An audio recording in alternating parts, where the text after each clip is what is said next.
আমরা ত্রয়োদশ জাতীয় সংসদ নির্বাচনের পর যারা ক্ষমতায় অধিষ্ঠিত হলেন, জুলাই অভ্যুত্থানের বেনিফিশিয়ারি যারা এখন রাষ্ট্রীয়ভাবে সকল সুযোগ সুবিধা ক্ষমতা সব প্রিভিলেজ যাদের হাতে, আশা করেছিলাম কোটি কোটি মানুষের এই রক্তঝরা গণ অভ্যুত্থান, জুলাই অভ্যুত্থান, ছাত্র অভ্যুত্থান, আমরা বিপ্লব যাই বলি, তার দ্বিতীয় বার্ষিকী আমরা এখন পালন করছি। নতুন সরকারের 5 মাস অতিবাহিত হলেও চারিদিক থেকে এখন মানুষের ক্ষোভ, বঞ্চনা, জনদুর্ভোগ এত পরিমাণ বৃদ্ধি পেয়েছে যে এখন আপনারা হয়তো যারা গণমাধ্যম কর্মী, মিডিয়াতে আপনারা নজর রাখছেন, সরকারের উপদেষ্টা, মন্ত্রী, এমপিরা যারা যেখানে এই জুলাই অভ্যুত্থান উপলক্ষে যারা জুলাই সমাবেশ, শহীদ বা জুলাই যোদ্ধাদের প্রোগ্রামগুলোতে যাচ্ছেন, ম্যাক্সিমাম জায়গাতে অন্তত সোশ্যাল মিডিয়াতে যা দেখা যাচ্ছে তারা কিন্তু প্রশ্নের মুখে পড়ছেন, ক্ষোভ প্রকাশ করছেন, ভুয়া ভুয়া শব্দ উচ্চারণ করছেন, জবাব চাচ্ছেন জুলাই সনদ কেন বাস্তবায়ন হচ্ছে না। আজকে জনদুর্ভোগের লুটপাট, চাঁদাবাজি, রাহাজানি, খুন, অনৈতিকতা, অসামাজিকতা, মাদক, দলীয়করণ এবং ক্ষমতাসীন দলের প্রতিটি স্তরে স্তরে নতুন করে আবার সেই আগের ফ্যাসিবাদী যুগের মতো দুর্নীতি, দলীয়করণের একটা সিন্ডিকেট যেন চেপে বসেছে জাতির ঘাড়ে। তো সবগুলো বলতে গেলে অনেক সময় লাগে, আলাদা সাংবাদিক সম্মেলন। আজকে আমরা একেবারে জনজীবনের সবচেয়ে বড় সংকট এবং দুর্ভোগ, নগর জীবন দুঃসহ হয়ে উঠেছে, সেটা হচ্ছে গ্যাসের সংকট, দ্রব্যমূল্য বৃদ্ধি, বিদ্যুতের সীমাহীন লোডশেডিং যে জনদুর্ভোগ সৃষ্টি করেছে। আমরা জনগণের জনবান্ধব জনদুর্ভোগ নিয়ে কথা বলা একটি রাজনৈতিক দল হিসেবে বাংলাদেশ জামাত ইসলামী মনে করি জনগণের জীবনের সঙ্গে প্রতিদিনের জীবন জিজ্ঞাসার মুখে যে জনগণ এবং রাজনৈতিক দল হিসেবে আমরা মুখোমুখি হচ্ছি, সে সম্পর্কে জামাত ইসলামের প্রতিক্রিয়া, সরকারের কাছে আমাদের যে দাবি এবং বক্তব্য, সেটা তুলে ধরা এখন সময়ের দাবি। এই জন্য আমরা আজকে প্রধানত গ্যাস সংকট, দ্রব্যমূল্য, বিদ্যুৎ, নিত্য প্রয়োজনীয় দ্রব্যমূল্য সম্পর্কে আমরা কয়েকটি কথা আপনাদের মাধ্যমে গোটা দেশবাসী এবং সরকারের কাছে পেশ করছি। পয়লা কথা হলো যে বর্তমানে গ্যাস সংকটটা কিন্তু খুব ভয়াবহ অবস্থার মুখোমুখি হয়েছে।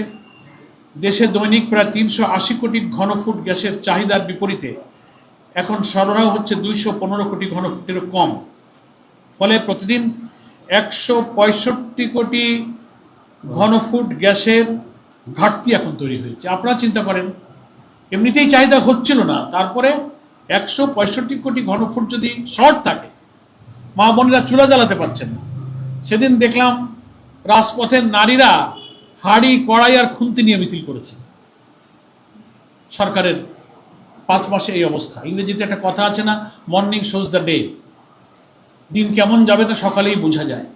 লুটপাটে ওনারা ব্যস্ত। সেজন্য আমি বলতে চাই, মহেশখালীর যে এলএনজি টার্মিনাল যান্ত্রিক ত্রুটি দেখা দিয়েছে, তারপরে আমদানিকৃত গ্যাসের উল্লেখযোগ্য সরবরাহ কমেছে এবং আমদানিকৃত গ্যাসের উপর নির্ভরশীলতার কারণে আমাদের গ্যাসের মূল্য বাড়ছে, যা আছে তা সরবরাহ কমছে। গ্যাস ক্ষেত্রগুলো যেমন তিতাস, বিবিয়ানা, হবিগঞ্জ, রশিদপুর সহ বিভিন্ন জায়গায় উৎপাদন কমে যাচ্ছে। নতুন তেল গ্যাস ক্ষেত্রে অনুসন্ধান উৎপাদনের কোনো পরিকল্পনা এই সরকারের আমরা দেখতে পাচ্ছি না। এলএনজির আমদানির উপর অতিরিক্ত একটা নির্ভরতা। দীর্ঘদিন এই গ্যাস অনুসন্ধানে সরকারের কোনো বিনিয়োগ ছিল না, নতুন সরকার এসেও কোনো বিনিয়োগ করছে না। ফলে সংকটের প্রভাবে রাজধানী সহ বিভিন্ন এলাকায় দীর্ঘ সময় গ্যাস না থাকায় রান্নাবান্না ব্যাহত হচ্ছে। এলপিজি সিলিন্ডারের দাম বেড়ে গিয়ে সাধারণ মানুষের ব্যয় আরও বৃদ্ধি পেয়েছে। গ্যাস সংকটে বহু গ্যাস ভিত্তিক বিদ্যুৎ কেন্দ্র পূর্ণ সক্ষমতায় তারা চালাতে পারছে না। ব্যাপক লোডশেডিং হচ্ছে, কারণ বিদ্যুৎ কেন্দ্র চালাতে গেলে তো গ্যাস চালিত অনেক ইকুইপমেন্টস এবং মেশিনারিজ প্রয়োজন। পোশাক, ইস্পাত, সিরামিক, সার কারখানা সহ শিল্প খাতে উৎপাদন কমে গেছে এবং উৎপাদন ব্যয় বেড়ে গেছে। সিএনজি স্টেশনগুলোতে গ্যাসের সংকটে পরিবহন ব্যবস্থাও কিন্তু চরম ভোগান্তি এখনই দেখা যাচ্ছে, সামনে কিন্তু আরও সংকটের আমরা আশঙ্কা করছি। সেজন্য আমরা মনে করি যে একই সঙ্গে বিদ্যুতের দামটাও বাড়লো। ২৬ সালের এই জুনে খুচরা পর্যায়ে বিদ্যুতের দাম গড় দাম প্রায় ১৬.৬৮% বৃদ্ধি পেয়েছে। এতে মধ্যবিত্ত ও বেশি ইউনিট ব্যবহারকারীদের গ্রাহকদের বিল উল্লেখযোগ্যভাবে বেড়েছে।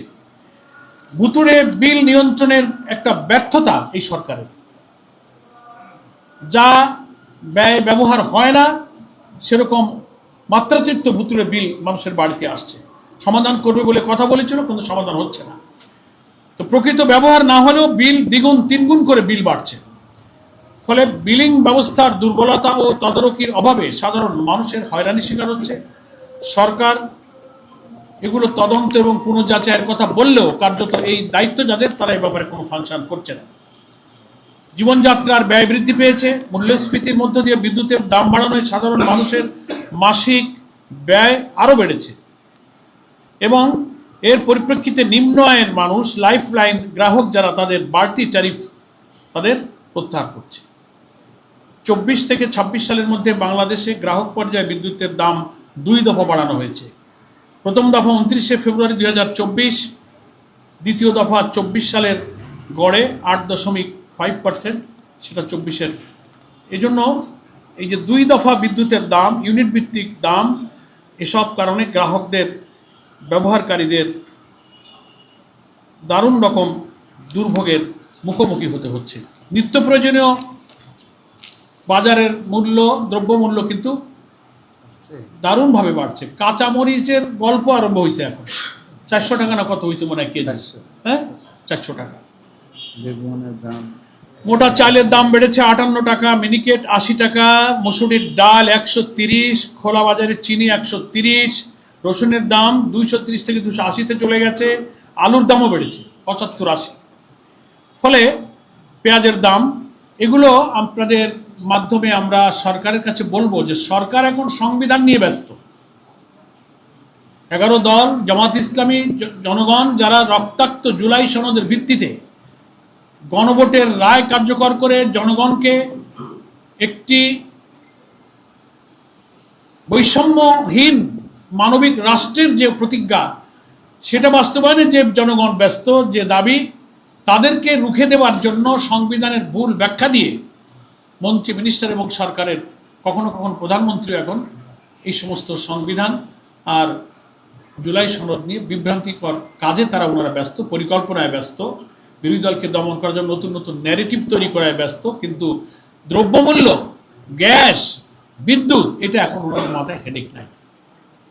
খুব বাড়ছে। টকশোর দিকে তাকালে যারা একটু সিভিল সোসাইটির নিরপেক্ষ বিবেকবান, যারা টকশোতে যান, তারা কথাগুলো যা বলেন সেদিকেও আপনারা নজর রাখছেন।